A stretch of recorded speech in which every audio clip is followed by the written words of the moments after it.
Who is Chamath Palihapitiya? Investor or scam?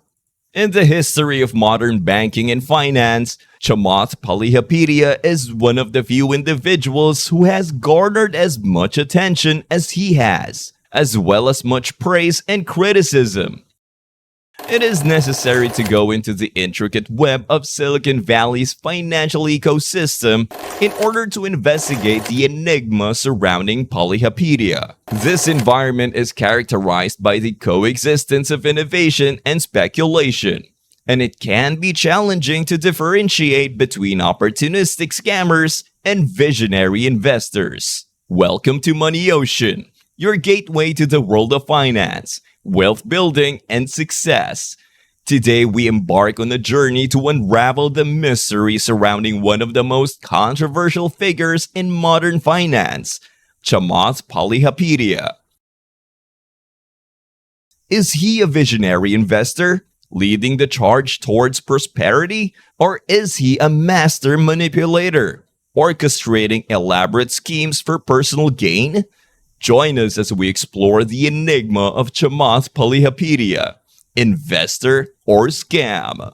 Even though Palihapitiya originated from humble beginnings, he climbed to prominence in a very short amount of time, beginning with his early days as an executive at Facebook and culminating his transition into a wealthy investor and the host of the popular podcast All In. Palihapitiya's professional path appeared to be headed in the right direction of success. His involvement in humanitarian endeavors, particularly his commitment to putting an end to climate change, provided his character with further depth and showed him as a compassionate agent of social change. In spite of this, claims of dishonesty and abuse were concealed beneath the veneer of success and selflessness.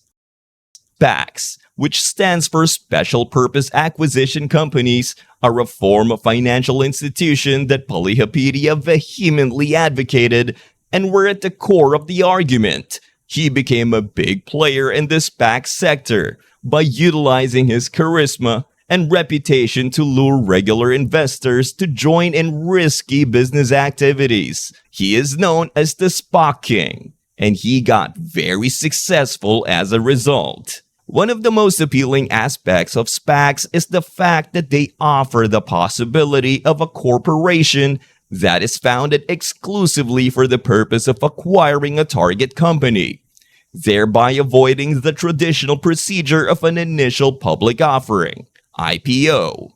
In the hope of achieving a substantial return on their investment when the target company goes public, investors entrust their funds to the sponsor in the hope of obtaining a share of the action. However, this faith is usually proven to be misplaced due to the fact that the sponsor possesses a great deal of control over the outcome of the investment.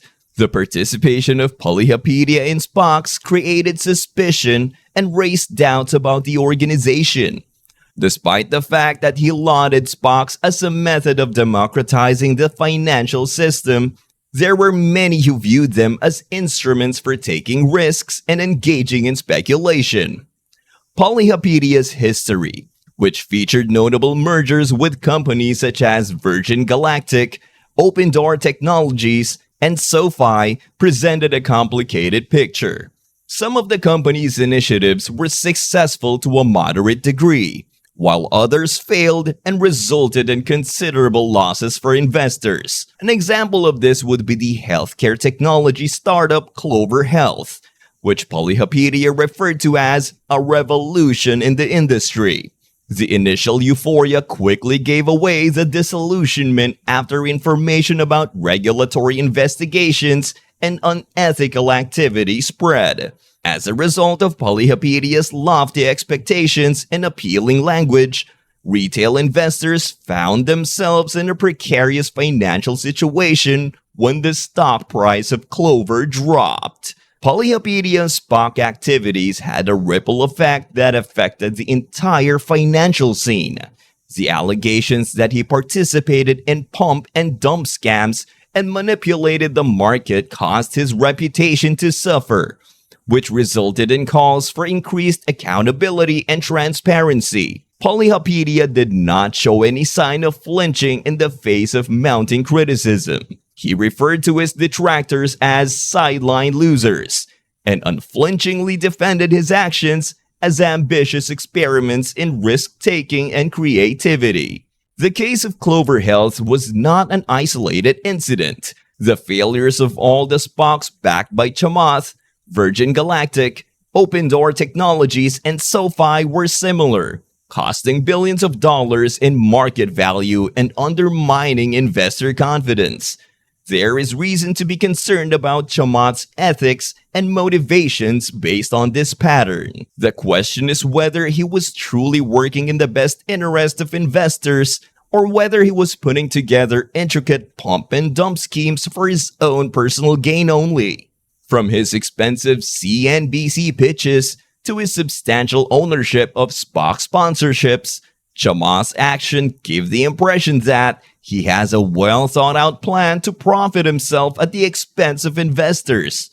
His callous response to criticism exemplifies his lack of accountability even further, as he treats victims as if they were nothing more than props in his strategy to enrich himself as much as possible. However, the most damning criticism of Chamath's activity is without a doubt the enormous losses that average investors have endured. As the SPAC fell, ordinary people watched their investments that they had worked so hard to earn disappear. But Chamath emerged unscathed, his pockets full of millions of dollars in advertising fees. In the end, what is left of Chamath Palihapitiya's SPAC empire might be nothing more than the ruins of shattered dreams and misdirected cash. It is possible that his true legacy may be one of treachery and deceit, serving as a cautionary tale about the dangers that lurk beyond the curtain of Wall Street. Despite the fact that he may present himself as a disruptor and innovator, would you say that Chamath Palihapitiya is a con artist or an investor? It is possible that the answer can be found somewhere in the middle, woven into the complicated tapestry of modern finance, which is sewn together with ambition, greed, and hubris. As investors navigate the murky waters of SPACs and speculative investments, the lessons that can be learned from Chamath's rise and fall serve as a sobering warning to them. Trust, but verify. Hope for the best, but prepare for the worst. In a culture where wealth can be acquired or lost in the blink of an eye, the most effective defenses against lying and deception are vigilance and skepticism. We would like to express our gratitude for your participation in this journey into the realm of money and investment.